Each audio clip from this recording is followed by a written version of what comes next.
guys, welcome back to my channel. In today's video, I'll be showing you guys how to achieve this pop of color while using Amazing Beauty tape-in extensions.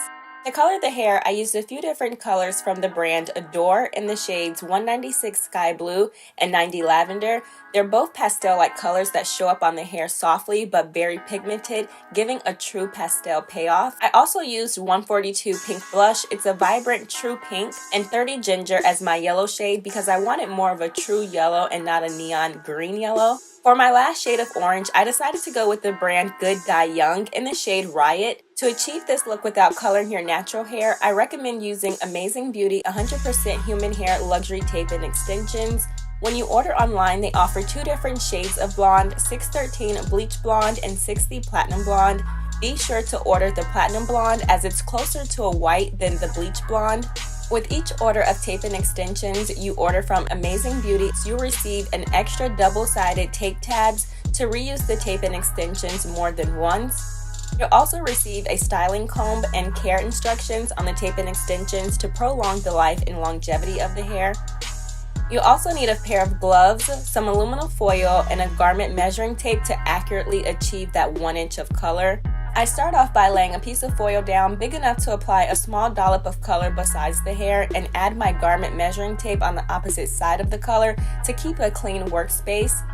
I keep in mind the colors I'm using by adding the lightest color first to make sure the shades don't bleed into each other. I place the blue down first, followed by the purple and then the pink. I use the comb to make sure the hair stays in one direction to ensure an even color application, and as you can see, once I applied the pink, I experienced a bit of color bleeding causing a purple spot on the pink from the blue, and it was at this moment when I realized you need a water bowl and a switching towel to dry your application brush off in between each color. So here you can see once I applied that yellow shade, it turns out to be a true golden yellow. Lastly, I added that Riot shade, which turns out to be a vibrant tangerine orange. Once I complete the color set once, I become more comfortable and I get in the swing of things. I go in for a second round of the color set, starting off with the blue first. I think it's important to do a test strip first so that you can have a clear visual of what technique you're going to use, as well as have an accurate result of your technique payoff instead of only envisioning it off in your head or doing all of the hair at once and messing up in the beginning and having to improvise your technique later down the line. Doing it this way, you also become more familiar with the tools you'll need to achieve your desired results. I found it crucial having a garment measuring tape to guide me when applying each color so that I never went over that 1 inch. I also needed a comb to help me keep all of the hair in one direction so that there wouldn't be any stray away hairs that 60 Platinum Blonde would show through. I also found it very helpful having a water switching bowl to have a new tool while applying a different shade to achieve clean, vibrant, uniform results. Towards the end of this test strip, I did get a little sloppy with how accurate I was measuring each color out to be 1 inch, which I would not recommend doing because if you do it cohesive and uniformed, any tape-in will match the next one and you won't be stuck trying to figure out which two tape-ins are most similar to the next one to be able to work as a pair. To prepare my workspace to color all 10 tape-in extensions, I lay down 2 pieces of foil first and apply my garment measuring tape to the right side for clear visuals. When pouring the hair color, I keep in mind the amount of hair that I will be coloring and I put down the amount according to how much hair I have to color. It's important to keep in mind you don't want to place down so much color that it bleeds onto the hair. It's better to replenish the color than needing to wipe it up or waste any product. I applied the color to the foil in the order I previously did on the test strip. Starting with the blue first, I applied the color 1/2 inch down the hair shaft and in the halfway point, spreading the color upwards and downwards in that 1 inch area as you want to place the color down first and distribute the excess product to gain that full 1 inch of color coverage.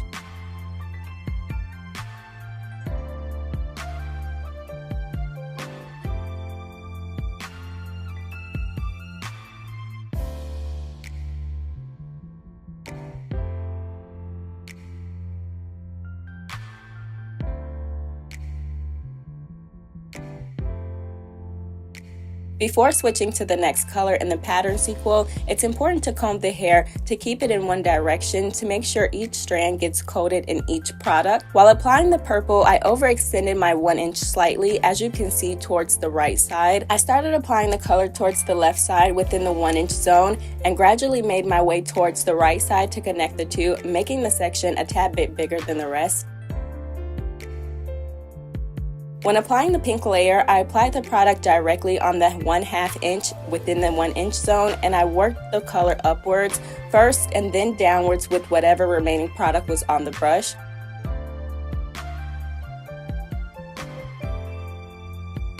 I repeated the same steps I previously did with the pink. When applying the yellow color, I start off by placing the color down halfway between my 1 inch zone, and I push the product upwards to distribute the color. I go back to make sure the color is 1 inch evenly, so I brush the color downwards, with the last shade, Riot, being a different formula, unlike the Adore colors, which were more of a gel consistency. The Good Die Young is a thick cream color, so I was able to go directly over the yellow to create a true 1 inch section of that bright shade.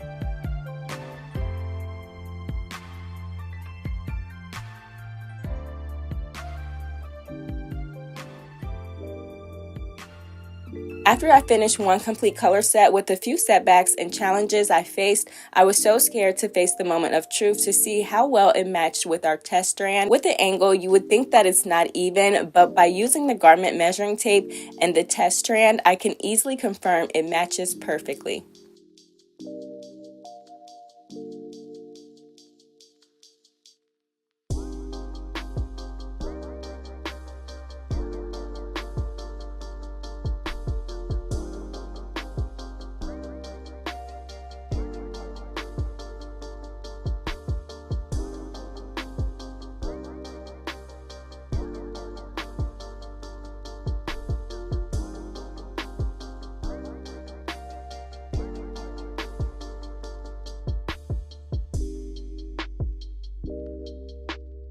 I was able to repeat this 4 times on the Amazing Cosmetic tape and extensions in the 22 inches. If your hair is longer, you might be able to do more than that. If your hair is shorter, I would suggest adjusting how much color you would want to use to achieve the best results. After I let the hair process for 30 minutes, I washed it out like normal, and this is how the Amazing Beauty 100% Human Hair Luxury Tape and Extensions turned out. To style these, I wanted a pop of color, so I sectioned half of my hair up with the bottom half down.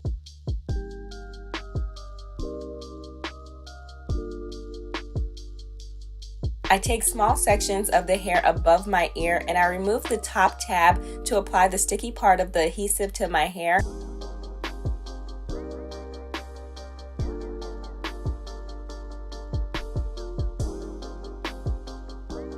I repeat the same step to create a sandwich effect between Amazing Beauty 100% Human Hair.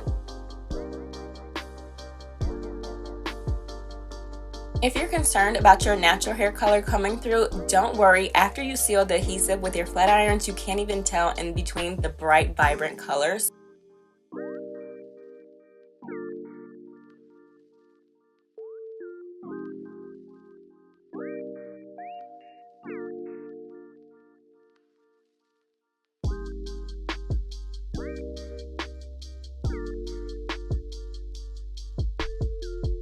This is such a fun way to add a temporary pop of color with Amazing Beauty 100% Human Hair Luxury Tape and Extensions. For all the details on the products I use in this video, be sure to check out the description box below. If you enjoyed this video, be sure to give it a thumbs up, and I'll catch you guys in my next video.